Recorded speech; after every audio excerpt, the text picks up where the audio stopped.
எனக்கு தான். இந்திரனும் கௌதம மகரிஷி 2 பேருக்கு. சரி. அப்பதான் 33 கோடி தேவர்கள் நாங்கெல்லாம் சேர்ந்து என்ன பண்ணோம்னா என்ன பண்ணீங்க?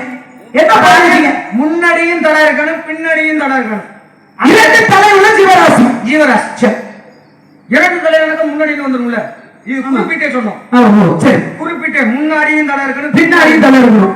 அப்படியேப்பட்ட ஜீவராசியை உலகத்துல யாரு முதல்ல பார்த்துட்டு வந்து எங்கிட்ட சொல்றீங்களோ அவங்களுக்கு தான் அகலிகள் அப்படின்னு வச்சாச்சு.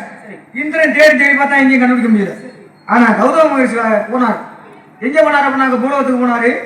ஒரு கர்ப்பமாக இருக்கின்ற ஒரு பசுமாடு கன்று எனும் தருவாயில இருக்கு. சரி. அப்ப பசுமாட்டு தாயோட தலை முன்னாடி இருக்கு, கன்றுடைய தலை பின்னாடி இருக்கு. சரி. அப்ப முன்னாடி இந்த இருக்கு, பின்னாடி இந்த இருக்கு. ஆமா. அப்ப அப்பேற்பட்ட ஜீவராசியை நான் பார்த்துட்டேன் அப்படின்னு வந்து சொன்ன உடனே கௌதம மகரிஷி கொடுத்தாச்சு. இருந்தாலும் அவனுக்கு விரக்தி அடையணும். விரக்தி யாருக்கு? முடியணும். இந்திரனுக்கு. அப்பதான் என்ன பண்ணாரு அப்படின்னா இந்த கௌதம மகரிஷிக்கு என்ன வேலை அப்படின்னா அதிகாலையில சேவல் கூவிய உடனே எழுந்து என்ன பண்ணுவாருன்னா போயிட்டு நீராடி விட்டு வந்து சாமி கும்பிடுவார். அதாவது கடவுளை வணங்குவார். இதான் அவருடைய அனுதின வேலை. அப்படிங்கிறப்ப ஒரு நாள் என்ன பண்ணாரு, இவனை எப்படியாவது வெளியில போக வைக்கணும். இவன் வெளியில போனோம்னா தான் நம்ம உள்ள போக முடியும். அது அப்படின்னு இந்திரன் பண்ணுவேன். ஏதோ ஒரு சூழ்ச்சி பண்றான். எப்படின்னா சேவலாக உருமாறான்.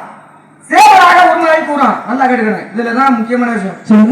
முதல்ல எப்படி மாறினா சேவலாக உருமாறி கூவிய பிறகு உடனே இவர் என்ன பண்ணாரு, அப்படி நினைச்சுட்டு இவர் ஆட்டுக்கு போயிட்டு இருக்காரு.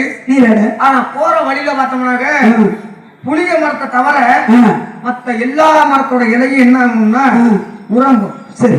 ஏன்னா சுருங்கிடும். புளிய மரத்தை இலை மட்டும்தான் சுருங்க. அப்படிங்கிறப்ப பாக்குறாரு. அதே போல நீர்நிலையும் என்ன பண்ணுது, அதுவும் உறங்கி கொண்டிருக்கும் அமைதியாரு. அப்ப அவருக்கு சந்தேகம் வந்துச்சு. என்னடா அது மரம் செடி எல்லாம் தூங்குது, எல்லாமே தூங்குறாங்க, ஆனா சேவல் மட்டும் போயிருச்சு அப்படின்னு ஞான திருஷ்டியில பாக்குறாரு.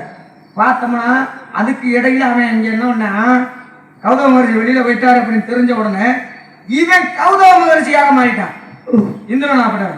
ஏன்னா மாயாஜலம் எப்படி வேணாலும் மாறுவான். அப்ப கௌதம மகரிஷி முதல்ல சேவலா மாறியவன் அடுத்து கௌதம மகரிஷியாக மாறி வீட்டுக்குள்ள போயிட்டான். இந்த மாதிரி என்ன ஆயிடுச்சு, ஆனா கூட கிடையாது. இல்ல கூட முடியாது, கூட கிடையாது. சரி.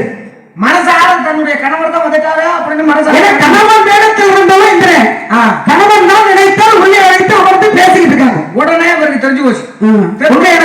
வீட்டுக்கு வர்றாரு. சரி. வீட்டுக்கு வந்த உடனே கௌதம மகரிஷியாக இருந்தவன் என்ன பண்ணிட்டான், பூனையாக மாறி ஓடிவிட்டான். முனிவருக்கு பயந்துகிட்டு பூனையாக மாறி ஓடிவிட்டான்.